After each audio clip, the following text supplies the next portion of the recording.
Hey, Lindsey, guess what? What? So this is the first episode I realized that our guest is someone I've never met before. I love that. Isn't that fun? Isn't that fun? It is fun. It's kind of like Christmas without the crippling depression or the disappointment. Better than November 1st. And also we got a movie that is a very slimy, gooey movie that I haven't seen in a long, long time. So gonna chat with a new person. Gonna talk about a movie that is nearly 20 years old. Isn't that hard to believe? It is hard to believe. You want to do it? Yeah, absolutely. Welcome to another episode of Die Laughing.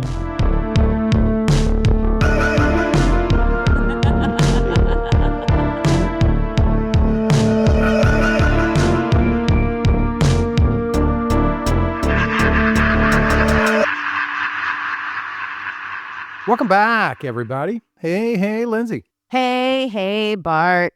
You know, today, this episode, like I mentioned in the open, I'm pretty excited for two reasons. Yeah. First of all, because it's a gooey movie. It's a very gooey movie. I love it. I wouldn't say a love-hate relationship with creature features, but a love perplexity with creature features. Mm-hmm. It always remind me of 1950s movies and that kind of era, or even 40s. So not my favorite genre, but when it's done well, it's done well. Like we've done Arachnophobia, and obviously that is done well. But the second reason is because, like I said in the open, this is the first time that we've had a guest that I've never met before. I know. I was so excited. So I'm with you. Sometimes I have a really hard time with this genre. Sometimes it grosses me out too much to watch it, or if it looks fake, I'm like, meh. There's a delicate balance here. It has to be done well. And this one is done extraordinarily well. And so that makes it super fun to watch. And B, yes, I am bringing two of my favorite humans together, and they don't know each other. And that made me really happy. So normally we have guests on that we both know. And this particular guest has been a very good friend of mine for over 30 years. So I was so excited to have him on because he was one of the ones that when we were talking about the podcast, he was one of the first people I told about it because he's such a film buff. I was like, oh my God, you can't believe what I'm going to do. I'm so excited. And so I was telling him all about it. So he's been kind of following our journey. And I was like, Bart, I think we got to have Mike on. And he was like, let's do it. And I said, yes. He said, yes, let's do it. So I'm very excited today. I am too. I'm always excited to meet new people, especially people that have the same interests, especially when it comes to horror and horror comedy. Absolutely. Do you want me to kind of introduce him a little bit more other than just my friend? Because he's actually kind of a big deal. How about, before we do that, let our audience know what movie we're watching? Oh, yes. Okay, let's do that. You want me to say it? Can I say it? Can I say it, Bart? Of course. Okay. We are watching this week the very exciting 2006 fine feature film, Slither, written and directed by James Gunn of Guardians of the Galaxy. First movie. Yeah, fame. This is his first directorial debut. That's his directorial debut. So yeah, really, really exciting. If you haven't seen it, I think you got to see it. As I've said already, it's a very gooey movie. Oh, it's so gooey. So much goo. I'm really good at segues. You want to see this? Yeah. Speaking of goo, hey, why don't you introduce our guest? Me not segue well. That was the best segue I've ever heard. Okay, so this amazing human is a native of Alabama, but I met him here in Memphis as he was a member of the Memphis kind of film community for about 5 years or so, acting and writing, and just being a general cheerleader and promoter of the local film circuit and world and filmmakers. About 2003, he moved to Los Angeles. So he's worked in film and TV for almost 30 years as like a screenwriter, editor. But in 2003, he started working in post-production in the Hollywood system. Now your friend and absolutely mine of over 30 years, Mr. Mike Thorpe. Hi, Mike. Hi. Thank you for having me, Bart and Lindsey. This podcast really excites me. And I'm looking forward to talking about Slither. Yes. Yeah. Well, hey, Mike Thorpe. It's nice to meet you. Nice to meet you, Bart. You know, when you launched this, I was like, wow, this is a very specific, as you know, there's a lot of horror movie podcasts out there. A lot, yeah. But this is a very specific one, and it's a tricky one. I think of it as horror comedy being the perfect peanut butter and jelly. Okay. You got to have enough peanut butter and enough jelly. You have too much of one or the other, it throws it off. Yeah. I can't imagine as a filmmaker, I'm thinking with my filmmaking brain Mm-hmm. of how you would pull this off because it's a lot of balance. It's a lot of really thinking about your characters, your Mm-hmm. scenes, your how much horror you're gonna throw at the audience, how much you're gonna wink and laugh. And where the winks and laughs are, and should it take itself too seriously, or do we need to believe in the fear? There's a lot to take in, yeah. Right. How far we take the audience in one direction or the other. Mhm, And where mhm. you bring in the comic relief and you gotta weave that road and editing and, timing and the actors responding to everything. It's yeah, Yeah. it's not easy. It's not easy, and it's been super fun diving into all of it, and some are more successful than others, and then there's class reunion. Right. When you started with that one, I was like, that's an interesting one It's the because best as one a to start kid, with. It's brilliant. as a kid, I saw that one. I'm like, this is a very strange movie. It's appealing to me as a kid, but I was like, I'm confused. Am I laughing? Am I being horrified? Like, where's this landing? What's funny, though, is as bad as that movie is, I always think about something that Bart said when we recorded that, and he said, "I still root for it." He's right.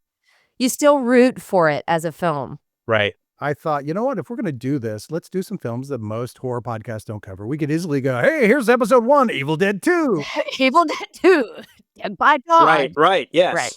The obvious, but which we will do Evil Dead 2, of course, at some point, but you got to let it simmer. I use the same peanut butter and jelly analogy, Mike, except I've used it as peanut butter and Nutella. oh, Nutella? What is this witchcraft? Oh, peanut butter and Nutella. Oh my God, on toast. Ooh. I have to try. Well, Mike, welcome to the podcast. We're very excited you're here. Thank you. Thank you for having me. You bet. Glad you're here. A fellow horror comedy aficionado in the house. And before we get started, because we have a lot to talk about. Yep. We typically just watch the trailer together. We'll watch the trailer, come back, and we'll just jump right in. So here is the trailer for James Gunn's 2006, I'm going to call it a creature feature, Slither. Throughout the years, these classic horror films had one thing in common.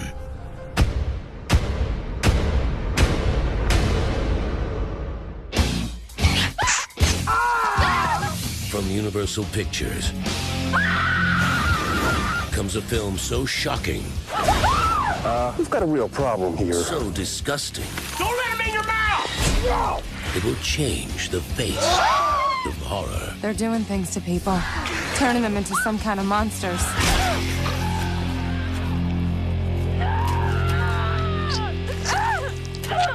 How's everybody's evening? Good? Good.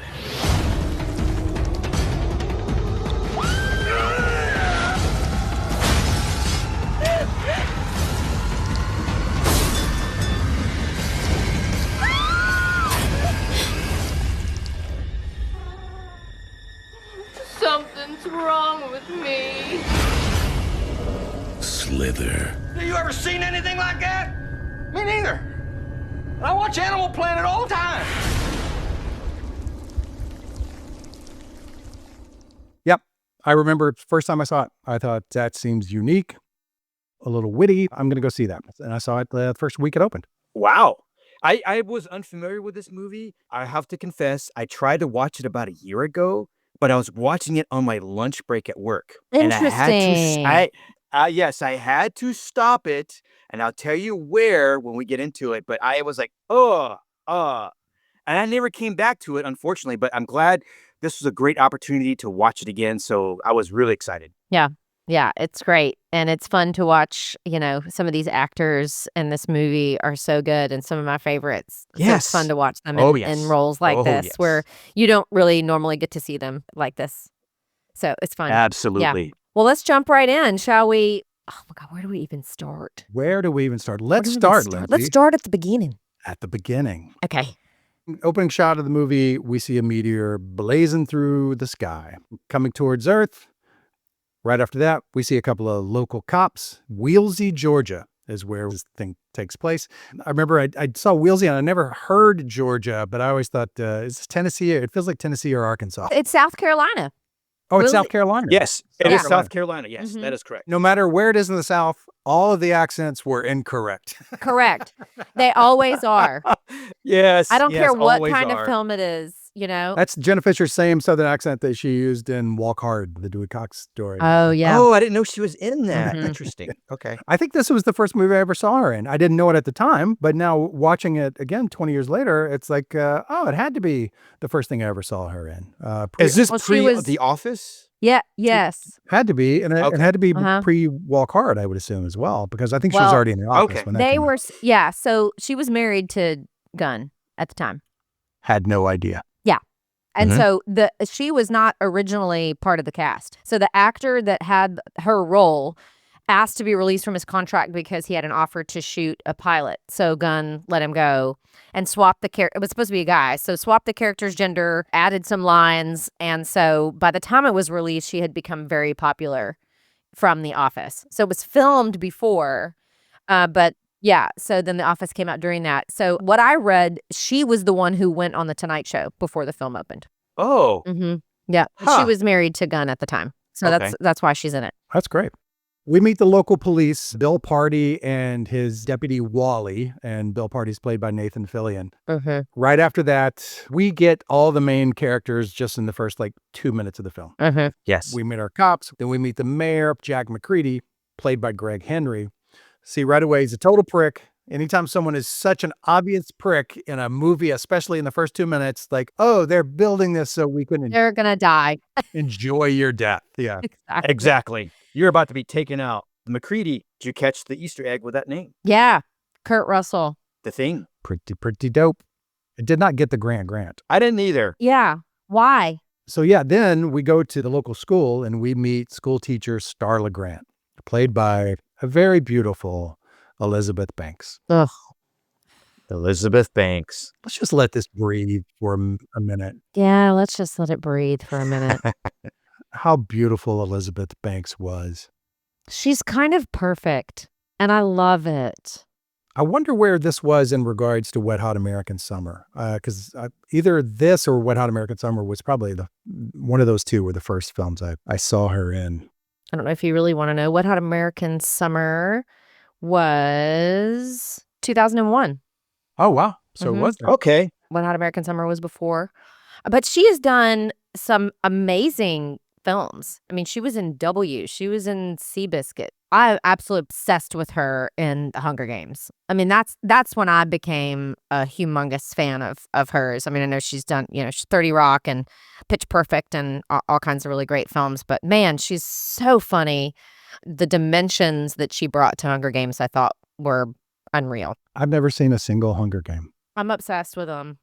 I'm one of those weird people that's like, I love the Harry Potter and the Hunger Games. Give me a good series and I will love it and watch it. And every single time it's on, I will watch it. But yeah, I never saw Hunger Game, but Elizabeth Banks, Amazing great body of work. and beautiful. Mrs. Jack Donaghy.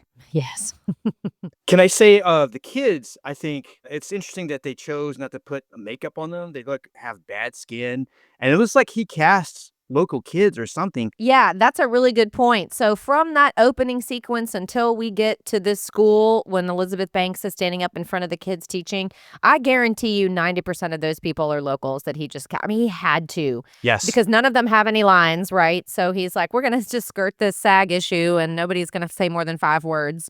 They must have shot it somewhere outside of Los Angeles. Canada. Yeah, I mean, I noticed that, Mike. The kids in the school, the locals, none of them have any lines, and they are the weirdest, most amazing looking people. They don't look like actors, which is why I like them, and you're like, no, I want real people. Right. I want real people that look like real people walking around the town that I live in. And I think that's something that this film does really well. So at the school, when we see Starla leaves for the day, we get our James Gunn cameo as a fellow teacher, and he's Right. talking to her outside. And just as her husband arrives, played by Michael Rooker, which, we could do a podcast on Michael Rooker. Oh, Mr. Rooker. Yes, we could. I want everyone just to, when you think of Michael Rooker, I want Lindsey, starting with you. What role comes to mind when you think Michael Rooker? I'm sorry, Tombstone. Okay, Every single time, it's Tombstone. Mike, what about you? I have to say JFK when he goes, Oh. how do you know who your daddy was? Because your mama told you. Mm-hmm. This is Louisiana, Chief. Yeah. And none of us have the same film because that's the kind of fucking career. I know what yours is. If I've never met you, I bet I know what yours is. I'm going to let you guess it. Henry, Portrait of a Serial Killer. You goddamn right it is. Henry, wow. The first film I ever saw him in was Henry, Portrait of a Serial Killer. And I thought, who is this alien? Yeah. Is this guy an actor? Man. Or is he someone that was just let out of prison to play this role? Right. Because he is so bizarre and good. Yes. That just shows that all three of us gave 3 different movies because his career is so fucking amazing. Back to Walking Dead. He was great in Walking Dead as well. Mississippi Burning. Yeah, it just goes on. And we could just talk about his roles and how he plays a creep so well, but he also does comedy well also. Yeah. Yes, I'll add he is also an Alabama native.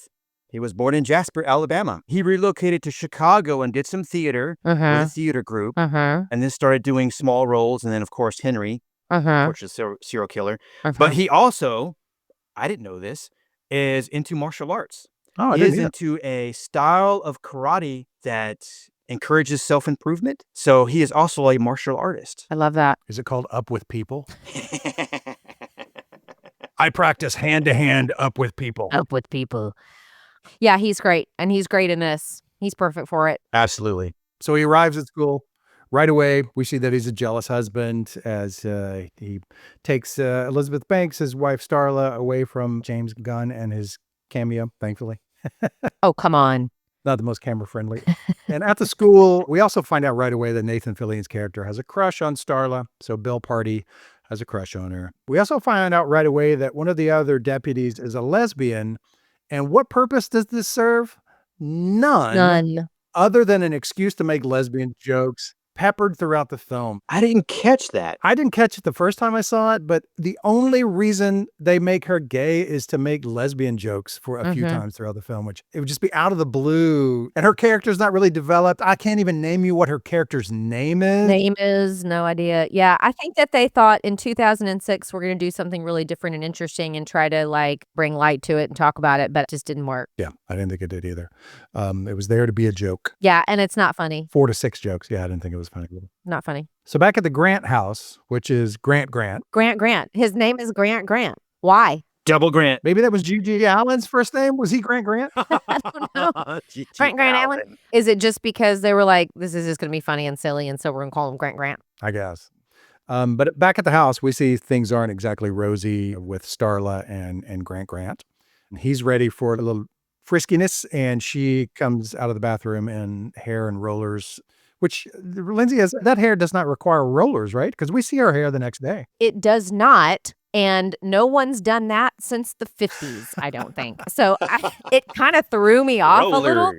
Yeah, we're not doing that anymore. And of course, the thing is that they're saying that Grant is this like, he makes money, he's a salesperson, he's got a big house. And so that's why he landed somebody as beautiful as Starla, because there are people who accuse her of being like a gold digger. But yeah, that scene in the bedroom threw me off a little. Was it Michael Rooker's abs? No, that did not. Oh, he is a built man. I don't know if this was something that Michael Rooker did like on his own or if it's, Not Rooker. Come on, Michael Rooker, you naughty boy. or if it was in the script, which I just can't imagine. I just can't imagine this being in the script. But okay. When he flicks her nipple when they're laying in bed, I'm like, no. Ooh, don't do that. Don't do that. She doesn't want to be frisky. It just threw me off. You know, Grant is not somebody that we all together want to hate. Not yet. Right? And so so far there's not a lot of redeeming qualities for Grant. And that one threw me off. You know, I thought he was flicking her button on her pajamas. Nope. No, he was not. To me, it felt unscripted because how she responds, she goes, "That's so inappropriate." It's like, why would a wife say that? But then again, hey, she can say what she wants. But yeah, he's not reading the room, obviously. And it's like, come on, dude. But that did felt unscripted to me. Yeah, I thought it must have been. So Grant gets pissed because his wife is not in the mood. And he says, when the hell are you in the mood? So he says he's going to go out for a walk, and Grant shows up at a local bar where some karaoke is going on, and we get a great rendition of The Crying Game. That shot with that person sitting at that table and the light on the stage and the way she's singing, I loved it.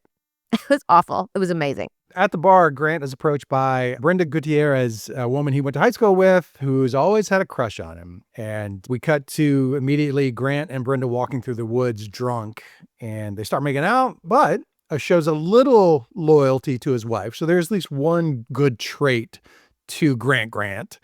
He backs away and says he needs to go home, and that Starla would worry about him if he's not home. So they threw us a bone. And that he was not at least willing to cheat on his wife right there in the woods. Right.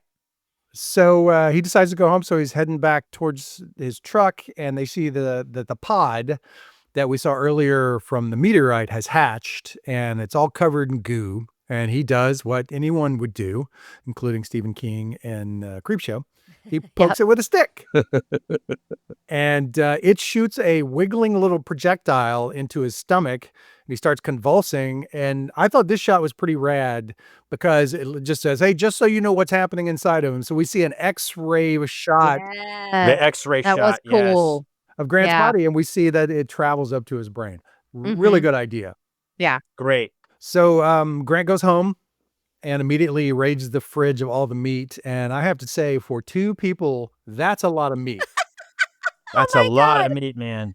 If the alien life form doesn't get Grant, the heart disease will. That's a lot of fucking meat. Girl, who keeps 10 1-pound packages of 80/20 in their fridge? I just don't know. And then there was like 4 packages of like 4 packs of sausage. And I was like, what are these people doing? So the next morning, Grant's making himself a bed of leaves in the basement and starts hearing the wafting notes of Every Woman in the World by Air Supply coming from the house. Air Supply. Oh, Air Supply. He comes upstairs and he finds Starla ready to make up for not being in the mood the night before. Little Air Supply. Air Supply, this song gets played twice in this movie. And the second time I had to think like, Air Supply, did you guys not read this script? Do you not care how your songs are represented? Because a lot of artists were like, well, let me see the script and let's see how it's done. Because almost like Stuck in the Middle with You with Reservoir Dogs. Like, is this going to change how people see my song forever? But Air Supply said, we don't get no fucks. Just give us the money. Right. Well, because it's 2006.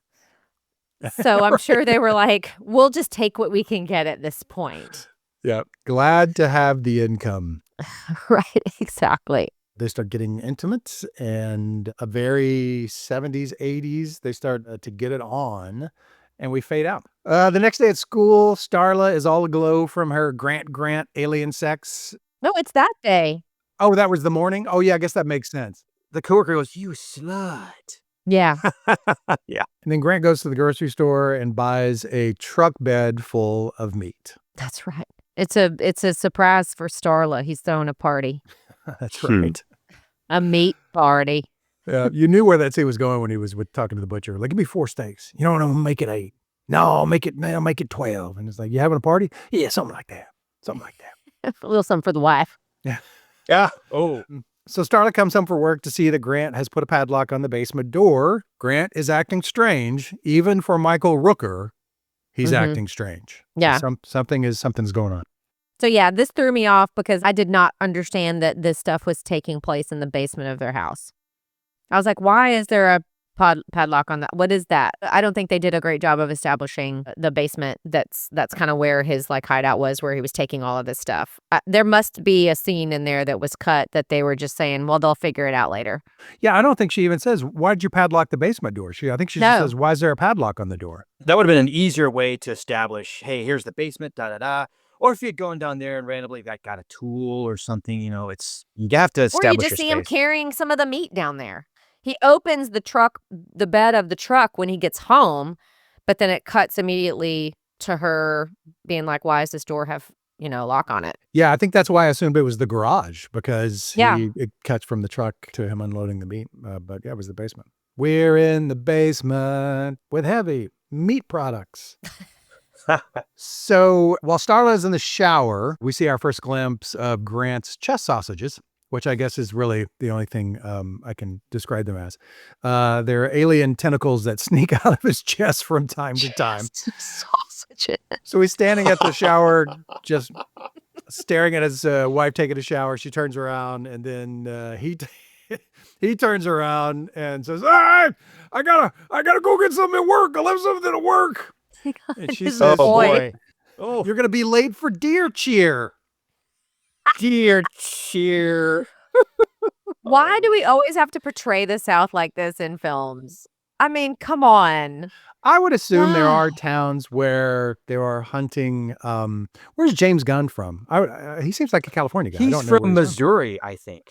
Ah, okay. Oh. Well, that Missouri. is definitely a hunting state. I just may have grown up in a not very sophisticated small town in the South, and they didn't have the money for a deer cheer. Only the most sophisticated southern towns have a deer cheer, my Only friend the Bart. finest. Only the of southern finest. towns. We find out that deer cheer is the annual town deer hunting hootenanny, and Starla has to go alone because Grant went back to the office abruptly to get something. So she's at deer cheer alone, and then Dressed to the nines. Oh, yes. not season appropriate, by the way. Right. Beautiful updo. Nobody else looks as good as her. I'm like, what? Is she like the princess? Maybe she's the queen. Maybe that's why. She's the queen of the deer cheer. Well, in my heart, she is. In my heart. Immediately, we cut to Brenda Gutierrez's home, and Grant shows up and interrupts her viewing of the Toxic Avenger on the television. Yes. It's amazing, right? Avenger. How good is that? Which I don't think we've said that James Gunn, came up writing scripts for Troma and came up in the Troma system. So that's why there are several. He wrote Troma Dawn shows. of the Dead. Yes. For Zack Snyder? Yeah, 2004. He wrote Dawn of the Dead. I did not know that. That's like one of my favorite remakes. So he shows up at Brenda's house, interrupts her watching Toxic Avenger. We cut back to Deer Cheer, and Bill and Starla share an awkward conversation where we find out that Bill is now the chief of police. They start to reminisce a little bit, and then you can tell Starla gets uncomfortable. So he asks where Grant is, and she said, "I don't know, he should be here by now." And she doesn't want to spend too much time alone with obviously someone she had a thing for at one time. So they go back inside to the Deer Cheer festivities. I don't think it's her, by the way. I don't think that she doesn't want to spend time with him. I think she's scared that Grant is going to show up and catch her talking to him. Yeah, true. Oh, yes. The jealousy has been established. Yeah. Yep. There you go. There's a fine line between respect for your partner and fear of your partner. Right. But back at Brenda's, Grant gives Brenda a taste of the old chest sausages. The old sweet Oh, Italian my sausages. And they go into her stomach, and she starts convulsing on the couch. So And there's a baby in the house. That There's a bothered baby me in the the house. whole Oh, the time. baby. The story goes they wanted to make 2 tentacles instead of 1 because one was looking a little too penile. yeah, makes sense. Oh, that makes sense. We all think of From Beyond, Stuart Gordon's From Beyond, and it's like, well, that pineal gland's obviously a forehead dick, right? It's forehead dick. It's a forehead dick.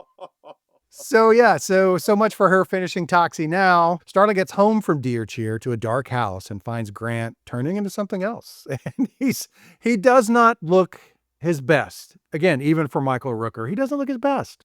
He's looking a little terrible. It's a little terrible. He says it's just a bee sting. Said the doctor gave him a prescription for it. It's like a giant hematoma on his head. His face is breaking out in hives. He's terrifying looking. So the very next day at work, Starla calls the doctor about Grant, and he says he hasn't seen Grant in over a year. And the doctor tells Starla to dig through the ditches and burn through the witches and slam in the back of his Dragula, because that doctor is fucking Rob Zombie. It's Rob Zombie. Rob Zombie. I can't believe it. Like, what? It's James just like, hey, buddy, listen. I got a little role for you. I don't share this information in a lot of mixed company, but I'm a huge Rob Zombie music fan. Not a huge Rob Zombie movie fan. Okay. Not a fan of his movies, but I have always, since White Zombie, I'm a big fan. Yeah, I get it. I think me and you share that same sentiment there, Bart. 'Cause Yeah. we won't go down that road, but I could say a few words, but yeah. I remember seeing House of a Thousand Corpses the first time, and the first 15 to 20 minutes of that movie checked every box for me as a horror fan. And as someone who was a serial killer researcher when I was a kid, fascinated by them, first 20 minutes, all fucking in. I'm like, this may be the best horror movie I've ever seen. And then after that, it was just a terrible Texas Chainsaw knockoff. Yeah. Exactly. But that first 20 minutes, and first time I ever saw Rainn Wilson, speaking of Office characters. Right. With, yeah. House Hey, of there you 1,000 go. Corpses. Yeah. So she's talking to Rob Zombie like you do. Yeah, talking to Rob Zombie as a person does. As one does. That night, Grant drags garbage bags filled with rotten meat into an old barn in the woods. That's the very next thing we see, where he has Brenda held captive. Oh. She says she's so hungry and that she thinks she's so hungry that she thinks she's going to die. And so he opens up the bags, dumps them on the floor, and she starts chowing down on that rancid meat. Oh, it's terrible. Which I've never seen this actress in anything else that I recalled. Have you guys? No. I like her. Yeah, I thought she was great. Her name is Brenda. Brenda James. That's right. Yeah. Is her name Brenda by any chance? Brenda. So yeah, she was great. She's chomping on this rancid meat. We go back to Grant's house, and Starla is taking out the garbage, not filled with rancid meat. So Bill and Wally show up looking for Grant, and they tell her that Brenda is missing and that witnesses say Grant was seen going into her house. It must have been somebody that looked like Grant because, there's so many people in town that look like Michael Rooker. Yeah, I loved how she just immediately just a sweetheart of a character defending her husband. Like it could not be my husband. So she goes back inside, gets a baseball bat, and busts the lock off of the basement door. Oh, God. Goes down to the basement and finds it filled with rotting, dead animals, wolves, missing family pets, everywhere. Just dead animals. This is where you realize this film is going to do what it needs to do. The set dressing of that scene and that basement is so gross. It's palpable. You can smell it. Oh, it creeps you out completely. It does its job. The set dressing absolutely does it. This movie had a lot of jump scares, and there's a really good one right after this. Yeah. But I thought the music cue for the jump scares could have been dialed back a little bit. I guess it was just like, yeah, exactly. I'm not going to do it because the mic will go crazy, but it's like, Jesus Christ, turn it down a little bit. Come on. This one goes to 11. This is the scene where I had to shut it down when I was having my lunch. I bet. Because you happened to bring dead wolf for lunch that day? Right. My wolf stew was ruined. Had that for my lunch. raccoon. Usual crap. Yeah, crap. Well, you are from Alabama. So she runs upstairs and calls Bill to say that, hey, there's a lot of dead animals in my basement, and I think my husband's really sick, and I didn't want to tell you earlier. So Grant shows up at the house, and he is all pissed and all gooey, and he chases Starla through the house and gets her to the floor. There's a great jump scare there, though, before. I love that. Oh, at the window? Yeah, at the window. She's pacing in front of these two windows. She paces in front of the window once. Nobody's there. Paces in front of the other window. The camera's following her. And as soon as she comes back to that other window, he is standing right outside that window just staring at her. And it is super fucking creepy. And that's the first time you really see him in this sort of like new form of even more gross looking. And it's like, I mean, his makeup in this film, anyway, was unreal. If you notice in this scene, so they've started tilting down the left side of his mouth, and then it continues until later when it's just nothing but those jagged teeth. So it's they've started it here. Oh, the teeth. So yeah, Grant has shown up. He chases Starla through the house, gets on top of her on the floor, and unleashes his gut kill bosses on her. His gut kill bosses. I don't want to refer to them as pointed stomach dicks. You got to remove those casings first. You've got to. You've got to. Absolutely. You know. So he's got her on the floor. Those things are coming out. They're about to go into her. And then Bill and the rest of the entire police force arrive to see... All three of them. No, all five of them. To see Grant and his jaw is one long elastic arm. It can't suck its way back, so it's just kind of hanging in this elastic arm. And then he hurriedly scurries out the back door. He dislocated his shoulder during that scene. Did he really? Didn't tell anybody until the end of shooting that day. Oh, damn. That's correct. So he runs away. Now we have cops that have seen him and know that this is something different than your average small town shoplifting. So graphic on screen says 3 days later. The mayor arrives at the police station, and this is where we get a cameo by Lloyd Kaufman. How did I miss this? Mr. Kaufman. I'd love to know what his direction was because he's sitting there looking very confused and maybe a little, as they say in the South, pitched. Right. He's credited as sad drunk. Sad drunk. I would have credited him as confused drunk. I missed it completely. I've got to go back and watch it just so I can find him. I missed it. He's probably in his 60s then, but he looks good. He has good full head of hair. Yeah. Bill tells the mayor that they're looking for Grant, who's now some sort of squid creature. This is the first time we see the dispatcher is Shelby, Jenna Fisher. Jenna Fisher. Yep. I never laughed in this movie. It's obviously comical. I found the mayor character off-putting. He said a lot of things that were supposed to be funny. I just didn't find it funny, but I did find this line humorous. He suggests that Grant might have Lyme disease. Oh, back to the deer One of them thing. says, do you become a squid from Lyme disease? Yeah.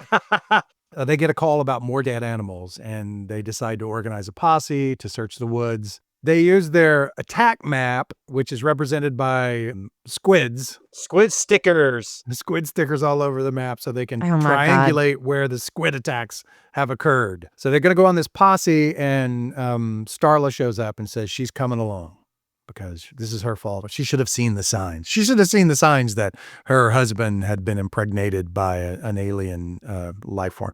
Yeah. Did you catch the when they're arming up? A little bit of a Predator cue with the music. I caught it quickly when they were arming up. I was like, little callback. This always kind of irks me about movies where, so the grenade, they mentioned that there's a Yeah. grenade. You want to take that grenade. And they pass. They pass, but then later it still doesn't make an impact. It's almost like Right. the acid in Return of the Living Dead. It's like, Right. it's, if you're going to mention it, make it really count. Yeah. Of course, you know immediately, this is important. This is going to be important. I need to remember this. Note to self. Yeah, you're right. And then later they recall it and it's a fail. And I'm like, oh, that's not what that's supposed to be used for, I don't think. Exactly. Again, right back to the acid Return of the Living Dead. It's like, you could have really done something with this. So the posse arrives at the farm of Otis Strootmeyer and his family for their stakeout. In this case, steak is spelled S-T-E-A-K because Aw. that's what's in the bag. Ayo. At stakeout, Bill and Starla reminisce about when they were kids, when Starla was going to run away to Hollywood and asked Bill to come along as her bodyguard when he was 14 and she was 12. So they got history, folks. They got history. Grant has arrived at the stakeout and he's completely morphed into something else. Now he looks like a 6-foot-tall sea monkey. Oh my God. Yes. Yeah, they're saying that like his makeup process took up to like 6 hours a day as his transformation progressed throughout the I film. don't fucking doubt it. Jeez. Aye. Can you imagine? Yeah. For a 20-year-old film, too, when the practical effects go into CG, it's pretty good. 20 years is. later, I think It's so. really good. I thought it held up very well. And it does hold up. Yeah. Absolutely. They witness Grant kill a cow with one stroke, Mm-hmm. and Starla decides that she's going to go talk some sense into her husband, who is now a giant, way beyond a squid. She walks into the field and talks to him, and she says they need to take him to get some help, and also that marriage is a sacred bond. Very sacred bond, yes. Oh, in his mouth. He's just drooling. And, Oh, God. but again, Michael Rooker, great actor. You know, there's emotion in his eyes. You know, Oh, there is. absolutely. tears in his Yes. eyes. Yeah. Even though that's really all you can see of his face at this point are his eyes. Mm-hmm. And then one of the posse steps in, points his pistol at Grant, and then we get one of the fucking coolest kills you will ever see in any movie. 1,000%. So well done. He stabs the guy with one of his fucking appendages, and the guy splits in two. Not just body split in two, just completely halving his face. And if you noticed, as it halves, bruising starts under his eyes. So Yes.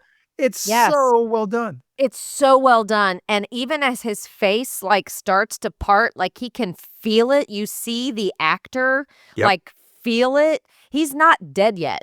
No. And he's feeling every single bit of that. And it's not until it literally like peels apart and his body becomes like just totally in half that, of course, he's dead by that point. But like, oh my God, it's so fucking awesome. It is such a great effect.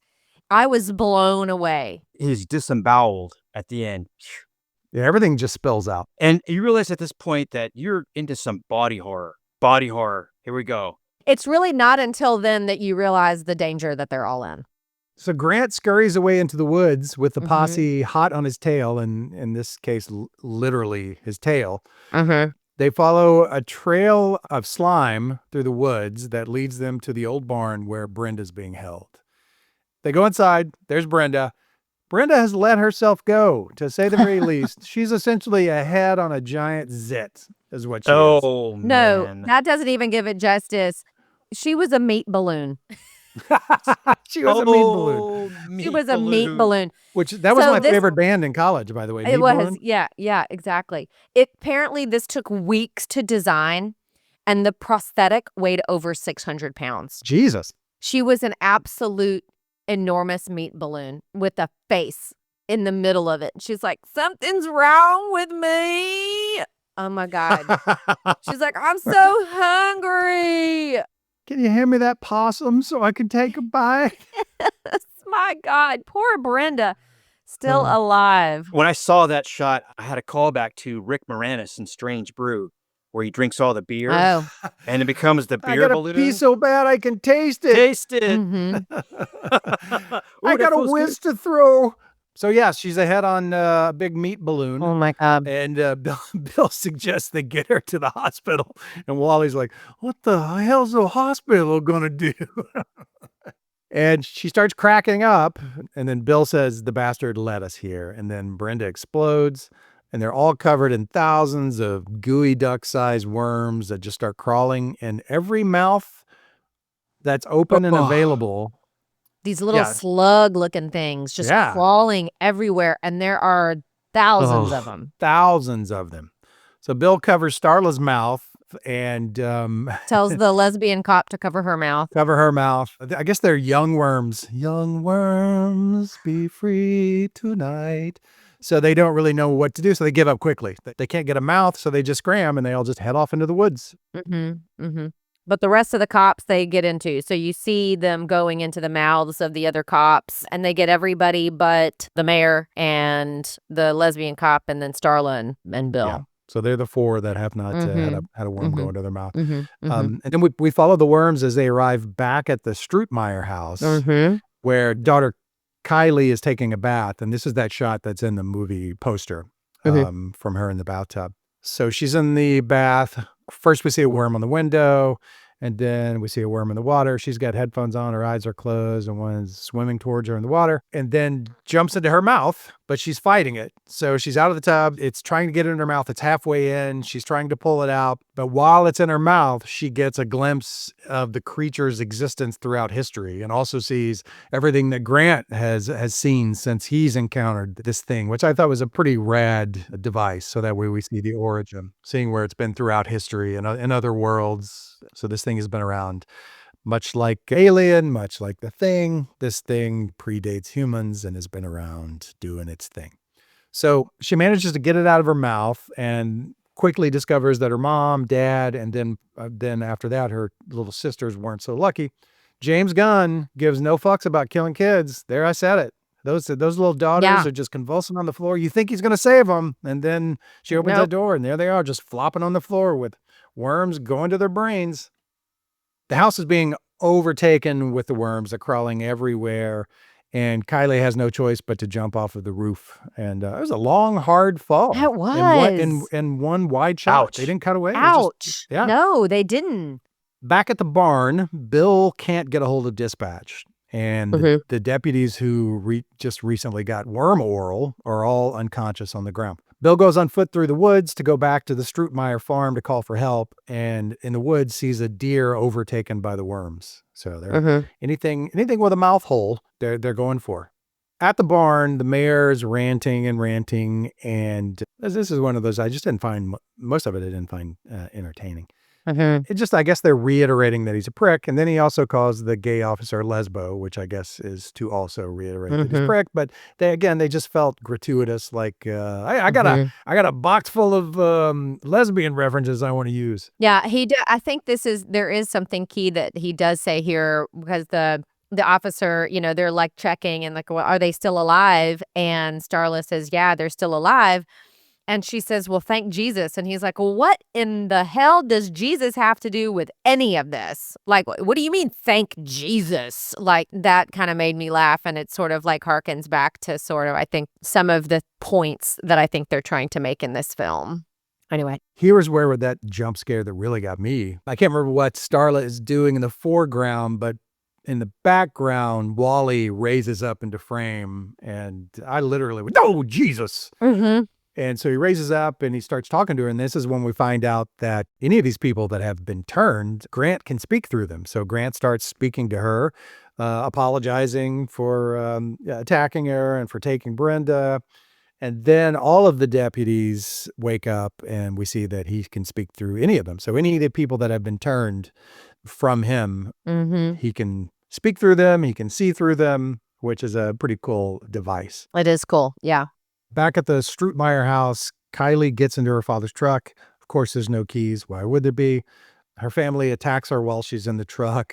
They are now worm zombies. I think from here forward is like a lot of these people are worm zombies. They stagger around like zombies. So, well, some don't. Some stagger. Some can run at sprint. Again, hey, I'm not going to argue about the people's physical attributes with a worm in the brain. Some can, some can't. It's not. Who am I to judge? That's right. Who am I to judge? We don't judge. We don't judge. It's very Invasion of the Body Snatchers. The body horror comes into play. Oh yeah. From here on out, it's body horror it's body blow after body blow. Back at the barn, we see the worm turned people can also spit a burning yellow goo. Yes. And they spit it onto the female officer and it burns her and her face swells up and she dies. She's out for the count. So Wally then is speaking to Starla as Grant. And says, she has a shotgun on him, and he says, "You're not going to do that. You're nothing without me. You can't do anything without me." And then another great effect: she blows Wally's head the fuck off. It was great. Great headshot. Great headshot. Bill arrives at the Strootmeyer house, and he sees that the family has all turned. Bill and Kylie take off in the squad car, and Bill sees Starla stab one of the officers who was turned in the throat with a street sign. Oh my gosh, she is going after it. This is a funny line from the mayor. Oh yeah, what does he say? He says something. I can't remember exactly what he says. She's a hardcore bitch or something like that. Yeah, she's a hardcore bitch. She's gone Sarah Connor. Bill, Starla, the mayor, and Kylie Strootmeyer, all in the squad car. They drive to town in very awkward confusion. Bill gets Shelby on the radio and tells her to get the CDC involved, get them on the horn. It was cute, but I wouldn't call it funny. She says, your mom called, says you need to come fix the toilet from what you did on Sunday. And Nathan Fillion keeps cutting his eyes over to Starla. And then the next scene, we see Jenna Fisher, Shelby look up into the air vent above and the worms fall from the ceiling. There goes Jenna. She lets out a pretty good scream, though. Yeah, she does have a good scream there. In the car, the mayor has a meltdown over some missing Mr. Pibb. He was so mad about that. And I did like the Southernism where he said, it's the only type of Coke I drink. Yes, that made me laugh. Yes. That was another good one they had. It's the only type of Coke I drink. The mayor's a meltdown over missing Mr. Pibb. Kylie tells them that she saw through Grant's eyes and saw that the creatures are from another world and that they go world to world, either impregnating or eating whatever they find. And they've been doing this for forever. They arrive in town and are T-boned by a pickup truck, and in one of the most efficient minor fender benders you will ever witness, all four occupants are knocked unconscious. The car doesn't flip. It just yeah. bumps it. Yeah. Hey, it's possible, Bart. I guess it is. Everybody just completely knocked unconscious. Out cold. Here's the part I also don't understand is that they had called Jenna to try to get dispatched. Did you get in touch with, who'd you get in touch with? And is help on the way? And she's like, I've got a surprise for you. How did she coordinate that? Which thing? The wreck. Oh. Well, because they're all a universal mind at this point. The hive mind. Yes. I know, but I guess did she just send subliminal messages to somebody with the truck that was nearby, knowing exactly where they were? Well, I don't think she sent, but she received. So she's like, I know what they're doing up there about to do to you. Yeah. Okay. Oh, so she just sees it. Yeah. And she's Grant. So, Grant's also Right. saying, I've got a surprise for you. Okay. All right. Okay. And it ain't my gut sausages. It ain't. Oh, no, the gut sausages is out to touch you. So they're all unconscious in the car. The worm zombies attack the car. They drag Starla out. Bill pulls Kylie from the car, and they tuck off on foot, and the zombies drag the mayor out as well. Kylie hides while Bill goes inside the station to call for help, but he gets inside and everything's dead. And I thought we would get a final Jenna Fisher showdown scene here. Yeah. but Same. I thought so too. She's done. Instead, we get a worm-infested deer that attacks him. Yeah. This one was weird. I thought the effects weren't really great here. Yeah, I think that's why they kept it in the dark as much as they could. Yeah. So he's attacked by a deer. The deer, I think, bites him once, and deer's on top of him. Yeah. It looked pretty serious. Like it looked like it was biting his arm. I mean, I'm no expert on deer attacks, but it looked like one of the more severe deer attacks that I've witnessed. You know what it looked like? To me, it looked like the ROUS attack in The Princess Bride. It did. That's what it reminded me of. Frankly, I don't think they exist. Frankly, I don't think they exist. Yeah. So while he's about to go down at the hooves of this deer, Kylie shows up and smacks the deer in the head with a fire extinguisher and kills the deer. Score from Kylie. Yep. Bam. Way to go, Kylie. Yeah, it's starting to happen here where the anti-hero is really showing his skin and the women are starting to be the heroes of the story. Yeah. Starla kind of happens later, but yeah, Kylie and Starla are the strong characters, and then Bill is sort of he's just the dude. Yeah. The women step up. They do. Yeah. In a big way. They ultimately drive the survival of the film. And I do love that about it because they're making choices that drive the outcome. So it's definitely a great shift from sort of like the final girl to the final women, Now, Bill obviously plays a good part in that. They are a good team, but it is truly the women that make the decisions for Bill to even be able to do what he does at the end. It's because of the decisions that the women make. We went from this teenage girl in the tub that you don't think is going to be a major character moving forward, and now she's really an integral part of everything that from here on out. I love her arc. I was confused by the whole family's introduction. I didn't know who they were. Right. I don't think they did a good job of letting us know who they are. All of a sudden, we're in their family's home. We're meeting their kids. We're meeting the mom. And then the posse shows up at their house. And I don't even know if I still know who they are. I think it was just the farm where he was killing the animals. Is my assumption. That's my assumption too. Yes. If they were planting seeds of the teenage daughter being more important later, I didn't get it because I was still trying to figure out who the fuck are these people? What's going on? It was like the same shot with the grenade where they're like, no, we're not going to take the grenade. And you're like, well, that means something. Speaking of which, this is where he grabs the grenade finally, and he does take it. And outside, Bill thanks Kylie for saving his life, and he tells her, I'll probably tell the story the other way around if we live. Right. Which I don't know how I felt about that line. It just didn't feel like Bill. I know that he was probably like joking, but the thing is he doesn't really do like a wink and a nod to her with that line. Well, she's a teenage girl, I know. I can see it within his character because they joke later. I thought he was just saying, just so you know, teenage girl. I can't tell people that you saved my life. Right. And it's almost like it's going to come back later. Something about that. I'm just feels like it is. Yeah. Back at Starla's, all of the Grant-guided minions place Starla on her bed and change her into her nightgown, or have changed her into her nightgown. And she wakes up and hears noise coming from the other part of the house. But we immediately cut back to the basement, and the mayor he flicks his lighter, and he sees that he's in the basement with all of these turned that are eating all of the flesh of all these dead Yeah, people. that's pretty terrifying. That's Yeah. a good reveal. Great Yeah, reveal. that was a good scene. I did like the woman's line, dude, like, "Don't look at me like that." Yeah, it is interesting. It's like, that's something that you do notice throughout the film.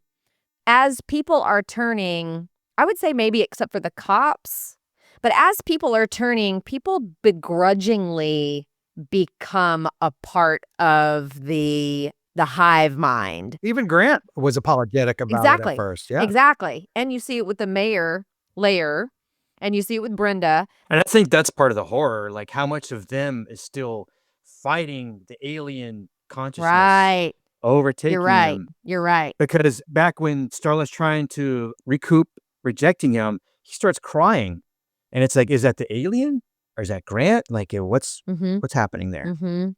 Yeah. Yeah. That's a good call. At this point, the mayor gets turned by the stomach sausages, and Oh, gosh. Starla takes her hairbrush that has the most pointy-handled hairbrush you're ever going to find. Very And deadly. removes the hairbrush part from it. Very deadly, and slips it into her underwear. They were made like that, though. Were they really that sharp? No way. Maybe not quite that sharp, but I have seen a couple of them that did have a little bit of a point at the bottom, but not that sharp, no. She slips that very sharp hairbrush into her Elizabeth Banks underwear. Kind of hot. Gotta hide it somewhere, man. And it's kind of hot. Not much else to hide it underneath that nightgown.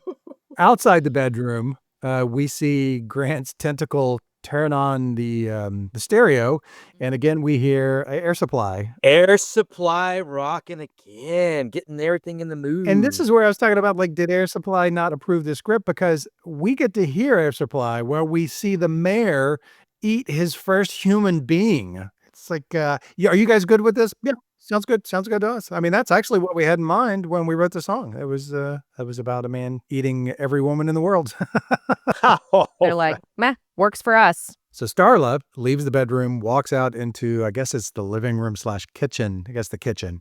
And she sees that her husband, Grant, is now a giant Jabba the Hutt.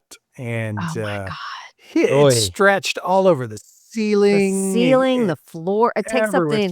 half of the room. It's like a flesh web everywhere. Yeah. Yeah. That's a good word for it. A flesh web. Yeah. And it's almost like you can see through it too Yeah. in places. And it's real gooey and sticky. It's really well done though. Very well done. It is. Yeah. Can you imagine going into a haunted house and that being an exhibit in the haunted house with that person in the center? Oh, apparently they used so much silicone to make these effects that there was a national shortage for a month. No. Yes. There you go. Doesn't surprise me. Me either. Women in LA everywhere were so upset. Thankfully, the Kardashians were very young at the time. They had already had theirs done. Outside, Bill sees Starla through the window, and he decides he's going in. So when Kylie says, I'm not staying out here, I'm going with you. So he and Kylie sneak around the house, trying to go in the house. Inside, Grant speaks to Starla through all of the bodies, these bloody bodies that are all now attached to him. Great scene, creepy as fuck. Yes. Yeah. When the bodies are becoming part of him. Oh. That is so well done. And you see all of these people, some of them you just see their heads, some of them you see like their elbows. I mean, it feels very H.R. Geiger alien-esque, as they become part of this like meld and this hive of what the alien has built, right? That's absolutely what it looks like. And at this point, Grant is starting to look like a giant living room size set of old man balls. Oh, I like the guy. You see him wade into the goo. Yeah. Sliding his body into it. Yeah. And there's one shot where you see like the side of his face becoming part of it. Mm-hmm. And he kind of lifts his face up a little and you see it like extend out the slime, like Oh, the goo. Oh, Yeah. it's so good. It's so well done. Very From Beyond. Yeah. But From Beyond, they were a little more plasticky. They didn't move as much as they did in Right. this. Yeah. This is like cheese from a pizza. You know what I mean? Like you see it. Exactly. You know, Pizza the Hut. Pizza. There we go. Grant wraps his tentacles around Starla, and she calls him Grant, and he softens, and he slowly starts removing his tentacles and his grip on her. And so she walks in close to him and says he doesn't have to be alone anymore. We can be together. She is face to face with him, like she's about to have to kiss him. And I was like, oh my God, if she kisses him right now, I'm going to barf. She leaned in. She was leaning in to kiss Yes. him. And then pulls out her underwear weapon and stabs him right the fuck in the head. Yeah. And all of the minions that are in his body start screaming because they all feel the pain. And then he just slaps her across the room, sending her flying into the wall. Yes. And she goes straight into like a piece of furniture and it comes down with her. I was like, man, that poor stunt double, that looked painful. That was an incredible stunt. I was like, wow, that was violent. That was a great stunt. This is when Bill and Kylie come in and he steps in the door. And the first thing he sees is the mayor on his knees and the mayor's turned. And he's like, please kill me. And immediately Bill just pulls out his pistol and just shoots him in the head. Yeah. Like, No God. hesitation. No hesitation to take him out. Don't have to ask me twice. They get into the kitchen and they see Grant. Bill pulls the pin on the grenade and Grant immediately knocks the grenade from his hand. Bill scrambles to pick it up from the ground. He picks up the grenade and then Grant, with his giant tentacle, just knocks him out the window and out by the pool. The grenade rolls into the pool and explodes in the pool. Grenade, useless. Useless.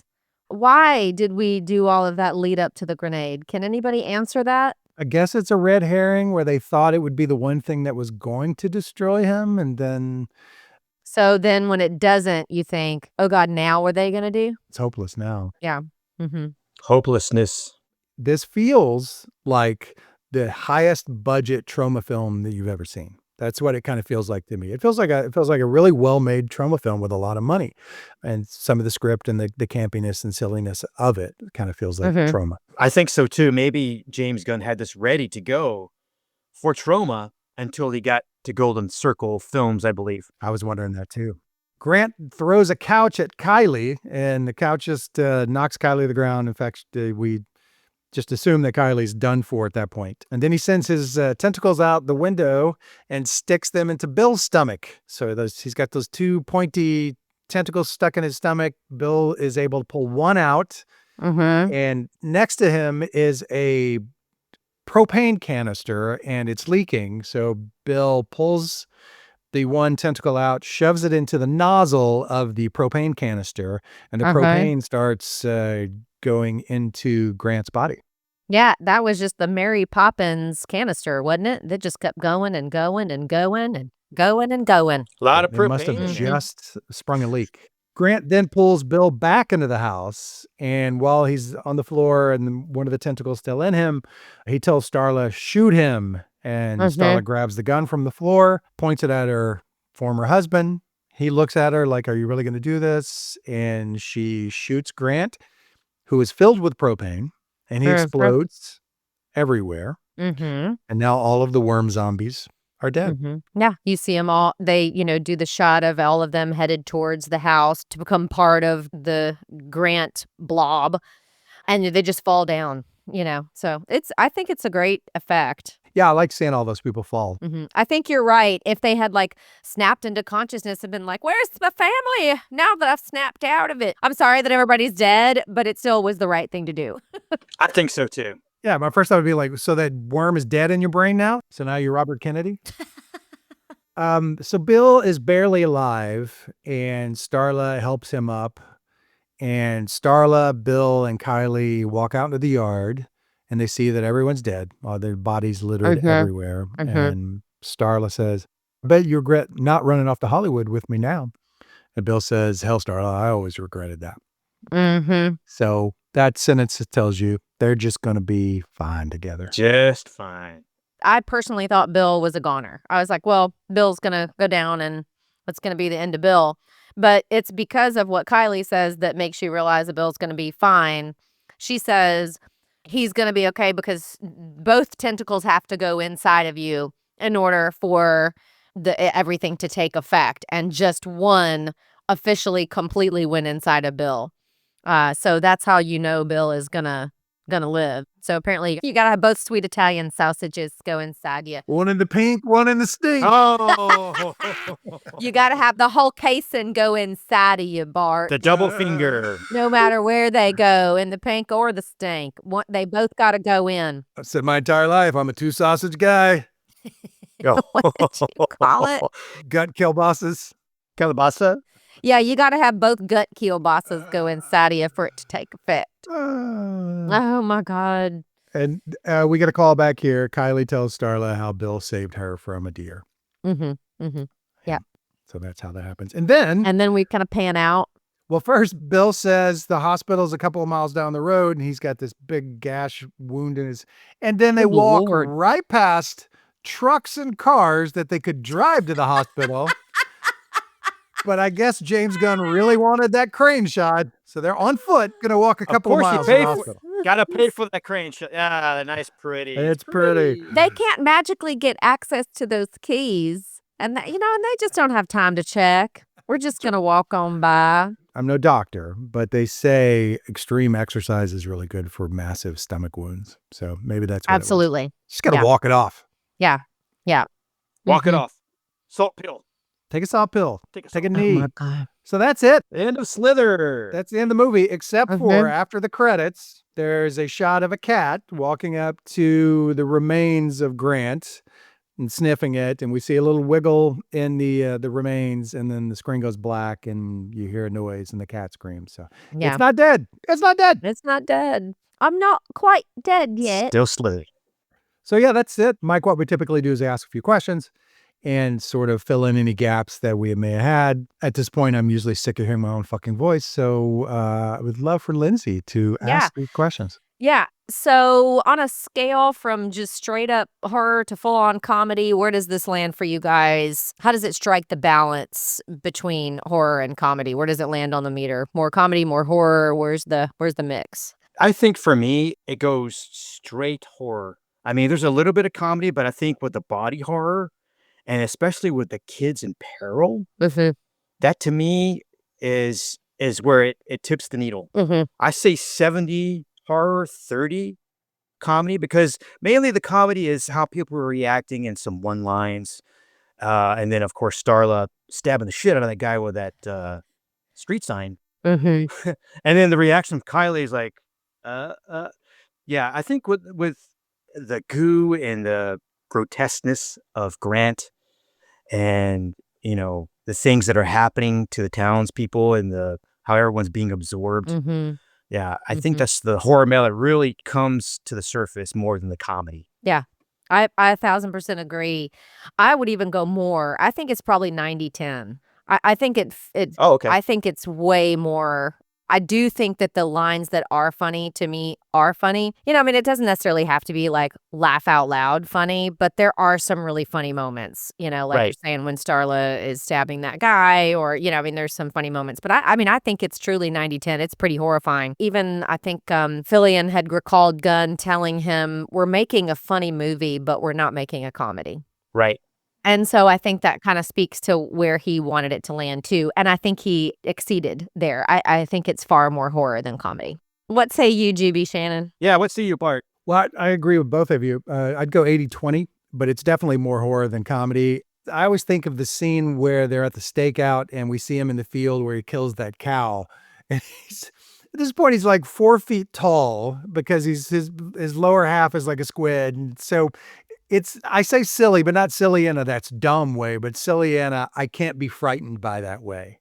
So I'd say 80-20. It's a horror movie with funny elements, but there are times like that where it's almost like saying, we're not going to take this too seriously.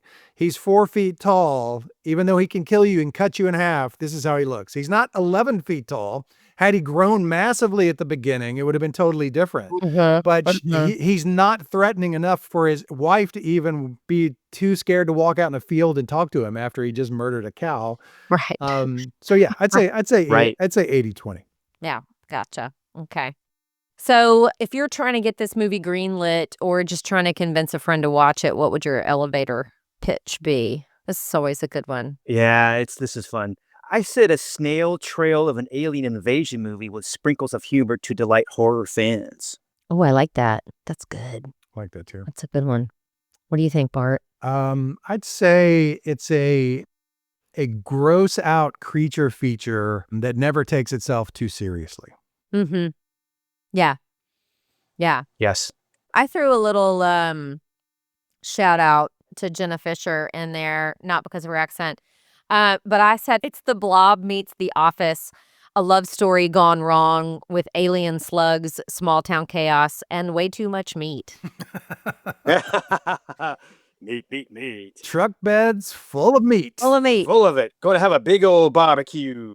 So would you recommend this movie to everyone or only a certain kind of fan? Like, what's the right audience for Slither? I think any horror movie fan. Well, see, I know there's some horror movie fans that don't like horror comedy, but I think this tips it into the horror vein more. So I think they would enjoy it. You know, it's not overwhelmed with comedy. There's not too much of that going on. So, and plus with the gross out effect that it has, I think most horror fans I would recommend that to you're a good horror movie fan. Yes, absolutely. Yeah. Yeah. I mean, I think anybody, if you say, hey, listen, if you like Gunn's other films, you should definitely watch it. If you're a fan of his, it's his directorial debut.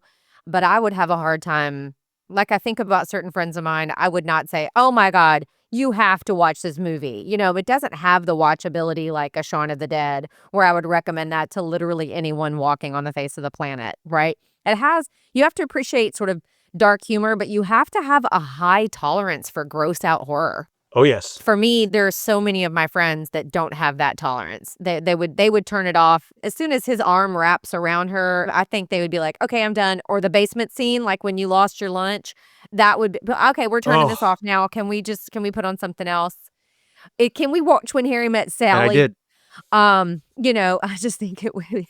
So I would have a hard time recommending it to everybody. But I think if you're a Gunn fan, you watch it. If you're a creature feature fan, you absolutely watch it. But yeah, not everybody for sure. I think I would recommend it to a very specific group of people. Like Mike said, a lot of people don't like a horror comedy and despise horror comedy. I even met a guy in Seattle that said there's no such thing as horror comedy. It's just horror with some comedic elements in it. I would not like. Does he know he's wrong? He was such a contrarian. I had a conversation with, he disagreed with everything. He probably also only likes IPA. He probably does. He probably does. Damn those loggers. Damn those loggers. I would recommend Return of the Living Dead, a horror comedy, to anybody. Yes, absolutely. If it's somebody I knew that liked camp, Yeah. and James Gunn fans, I think that's who I'd recommend it. Yeah, I think you're right. My final thing is, would I recommend this film? I'm going to say no. I came away with the same feeling I felt 20 years ago. I thought it was okay. I liked all of the elements. And then when you put it together, it never won me over. Wow. Yesterday or 20 years ago. Why do you think that is? I guess because I never felt scared and I never laughed a lot. Okay. I wonder if there's enough of a dive into the characters for the type of film this is for you to ever really truly care. Not that we're supposed to care in horror films all the time, right? But I mean, even in Return of the Living Dead, I'm constantly worried about poor Freddy. I'm invested in what's happening to him. I don't know everything about his backstory, but I know enough about some of these characters. I mean, I don't know. And does that ever really happen in this movie where all of those cops, we don't know those cops other than Bill. Yeah. We don't really know them. And so when they die, it's like, meh, we never got to know you anyway. So who gives a shit? Because they didn't take the time to flesh you out. Right. I think we care about Elizabeth Banks. Yeah. I don't know if we necessarily care. We don't really care about what happens to Grant. Listen, Kylie is probably the person I care the most about. honestly. Definitely the women. Yes. Yes, I agree with that. Yes. Yeah, I liked it. I liked the effects. I thought that the practical effects were awesome. I don't always like creature features. In fact, I'm like you, Bart. It's probably, I can give or take, really. But I just thought that the effects in this one were really, really good and very realistic. And so, I don't know. I liked it. I'd recommend it to Mike Thorpe. Just don't eat while you're watching. Right. All right. That's all I kind of got. Well, good. It was fun to watch. But again, I didn't hate it. Yeah. I don't even dislike it. It just didn't completely win me over. Mm-hmm. I mean, Elizabeth Banks and Michael Rooker, just those two alone, I'm huge fans of both of them. And it is what it is, I guess. Yeah, so that's Slither. That is James Gunn's Slither, 2006. I liked it. Mike, I guess you'd recommend it maybe? Yes, absolutely. Yeah, you'd watch it again. Nice and nasty, slimmy, gooey, alien invasion, body horror. There's plenty to enjoy. Plenty to enjoy. Plenty. Mm-hmm. That wraps up another episode, folks. How about that? All right. Yeah. How about that? How much fun was this? Did you have fun, Mike? Or are you like, I can't believe I did this? This is a waste of my time. I have to tell you, when you extended this invitation, I was beyond giddy. And then I had another side of my brain going, calm down, dude. It's just a podcast. And I go, nah, I'm going to enjoy and marinate in my joy.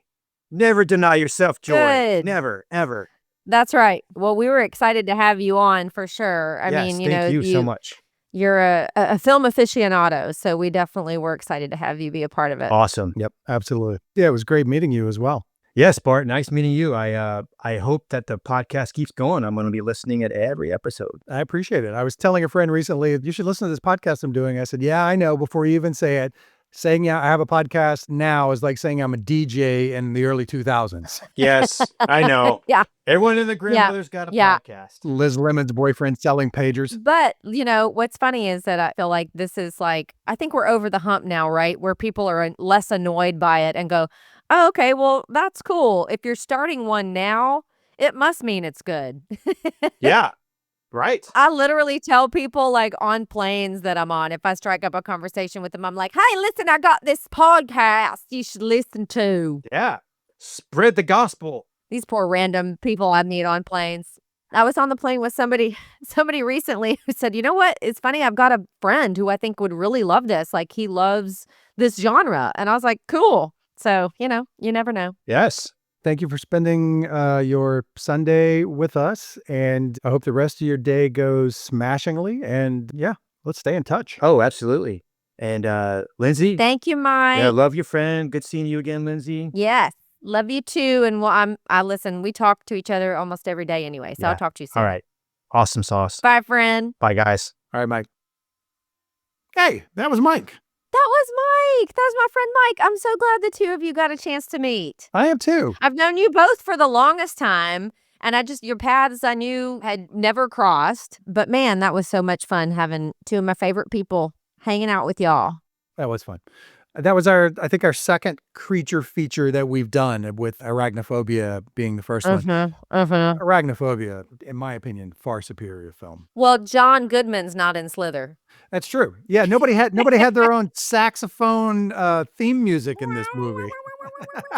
Harmonica entrance, anyone? Yeah, that didn't happen here. I'll tell you one thing that I took away from this. I have not seen Henry Portrait of a Serial Killer in over 10 years. Yeah. I don't even want to guess. 20 years? Yeah. I think I'm going to revisit it soon. Oh, absolutely. I mean, he's so good in it. Hey, Otis, how about me and you go grab us a beer? I tell you what, he's got such a great voice and that perfect, creepy kind of sound. And I didn't know he was from Alabama. That explains the accent that he has as well. And why his accent was good in this film, right? As opposed to, I don't know, others. Woo, another one in the books. That's right. That was a good one. That was a good one. We've got lots of good ones. Yeah. Well, I hope you have a fantastic rest of your day. And as always, Lindsey, this is a absolute joy. Absolute joy. I hope you do too, my friend. Every second I get to do this podcast with you. Same. Okay, we'll talk to you soon. Bye. Bye-bye. Bye-bye. All music for this podcast is provided by MKE. To hear more of his music, visit his band's website at detectivemusic.com and Detective on Spotify.